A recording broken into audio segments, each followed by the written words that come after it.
everyone, and welcome to another exciting episode of Becoming the Product. I hope we are all doing well. I hope your Monday's going on great. How are you doing? I want to hear some of you. If you could just comment or drop me a comment or drop me a message. How are you doing? How is life treating you? How is transitioning? How is product management? I'm your host, Naya, as always, and today I decided to talk about something that a lot of you have probably wondered about. How product management in theory differs greatly from the real day-to-day job.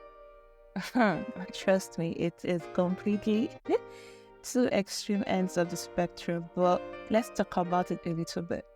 Now, I know many of you have gone through bootcamps, through courses, or are in the process of transitioning into product management, and that is fantastic. That is a great thing. But here's the thing, they don't always prepare you for the realities of being a product manager in the real world. So let's talk about it. What are some real life skills I had to develop on the job that my formal education in my bootcamp didn't cover? And what should you expect when you land your first role? So there's a little bit of a disconnect between the theory and the practice. So when I was going through my bootcamp in Tech for Dev and Dev career, I learned a lot about a lot of things. There were so many frameworks, there were so many, structure. You have your Agile, you have your Scrum, you have Waterfall, you have Lean, and you have your product roadmaps. There is certain way it should be done. You have your user stories, you have your features prioritization frameworks, a lot of all those things. And they are very important. They are super valuable in theory. But what I quickly learned when I got to my first role was that everything is not it's not arranged or organized the exact same way. So the frameworks or the theories or whatever it is I learned at the bootcamp, it's applied differently in the company that I'm in. And that is one thing you should understand, is that these theories, those things that you're learning, when you get to a particular industry or get to a particular company, the way they apply it might be different. They could have adapted it to suit certain aspects of their own product building. So I wanted to have that open mind that, yes, if I thought that, okay, on my PRD, it must be arranged a certain way, there was this particular functions or this particular sections. Then you get to your company and their PRD is a whole different thing. It might be 1 page, it might be 20 pages. You need to understand that everything is not fitting a box. Okay? So in theory, everything feels kind of organized. You follow a particular thing. You follow a roadmap, you follow these particular steps word for word, and everything will fall in place. But in theory, things are constantly changing. Everything differs in the industry, everything differs in the company you're in. Your stakeholders have different priorities. Your timelines will change, and your needs of your customers will evolve rapidly. So you have to be always able to adapt and pivot when necessary. But let me give a little bit of an example of one thing that really that was a bit different when I got my new role. So for most of you that don't know, I'm currently a growth manager at a startup called Protomated in Lagos, Nigeria. And one of my responsibilities is to carry out research aside other things that are there. But my major function right now is to validate ideas and ensure that it is worth pursuing. So, one tool that I also use, because aside from the research, is project management. So whenever we have a request for something, I am in charge of scoping it out on a project management tool and monitoring it till completion. And in my bootcamps and my courses, the tool that I was taught with was Trello. Trello, I was a king or a queen when handling Trello when I was in my bootcamp. And I got into this company, and it's not Trello. It's not even Jira that I know something about. It was something completely different. It's called Nifty. Now, I've heard of Nifty before, but I've never used it to the extent of which I needed to use it. I've not used it to scope out a project before. And I needed to learn that, immediately.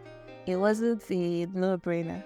So, but if I had come with the mindset that it was only Trello I was taught to, it was only Jira I was taught to, and you get to this company, the one they use is Nifty, I had to adapt. I was on YouTube. Thankfully, during my onboarding, there were a lot of videos that were put there, so I had to watch YouTube practice a lot. And right now, I can confidently say that I can do Nifty right now. I can scope out a project. I can do everything you want to be done on Nifty. This is just an example of how things kind of differ from the theory aspects and from the teaching practices that you might have witnessed. But the key is that I don't want you to come into these situations with a closed mindset. Open up and be sure that what you were taught in school is just foundation, it's just basics. You're going to have to apply it in a different way in whatever company or industry you find yourself. Now, don't get me wrong, theory is extremely important. I mentioned that it gives you that foundation to understand the language of product management. At least when they say user stories, when they say Scrum, when they say all those things, you understand what they are talking about. But in the real world application of these theories is where the growth happens. Okay? Another example for me was user research. Now, user research in bootcamps, where told your surveys, like, you can use that. Then your interviews, they tell you what to do, how you should behave. But everything doesn't go that way. It doesn't go that way. Ask questions, collect feedback, make a decision. It is not that simple. That's the thing I can say. It is not that simple.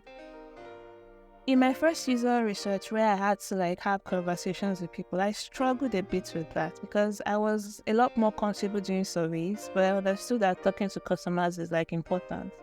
But I was still talking to customers as if I was in a survey mindset, leading them on with the questions I was asking, not having conversations around their pain points.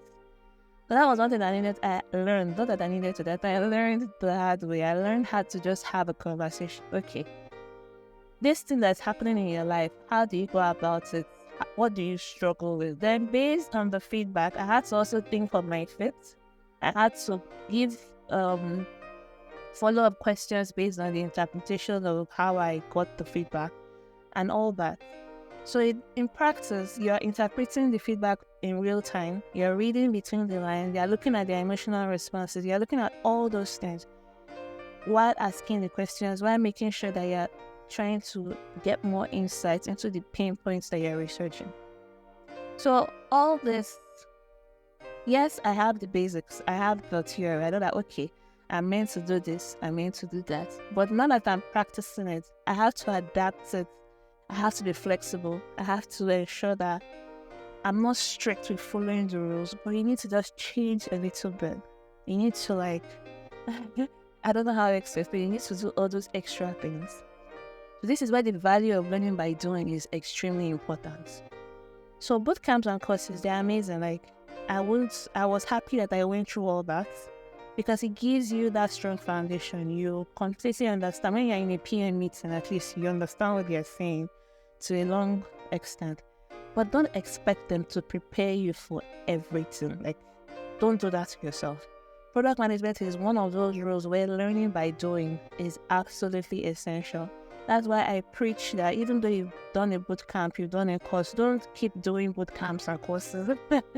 Get your hands a little bit there to see how those things are applied in the real world. Do internships, do volunteering, even build the products. Put those theories into practice and document all that you do so that you understand that you know whether you've learned those theories and you're able to exhibit them or practice them in whatever environment you find yourself. So you will face real-world challenges that push you beyond what you've learned in your classroom. And that is where the real growth happens. It will be messy, it will be unpredictable, and sometimes extremely stressful, but it's also incredibly rewarding. So here's the thing, you're never going to feel 100% ready. Trust me, I always have this feeling like, am I sure I'm a PM? Am I sure that I know what I'm doing? You will learn on the job. You will make mistakes, and you will develop your skills as you go. And that is okay. The thing you should know, or the one thing you should take away from this conversation is that you need to be very adaptable, you need to be open to learning, and you need to be ready to pivot when needed. So thank you guys so much for listening. I hope that this helped you in some way. It gave you some insight into what's really like working as a product manager beyond the frameworks, beyond the theories, beyond everything that you've been taught in your class. So, as usual, you can send me a DM on Spotify, comment on social media, LinkedIn, Instagram, Twitter, whichever one you like. I also have a newsletter where I share important information regarding the podcast and some free resources if you're interested. You can go to becomingtheproduct.simple.inc website and register there. And don't forget to subscribe as usual.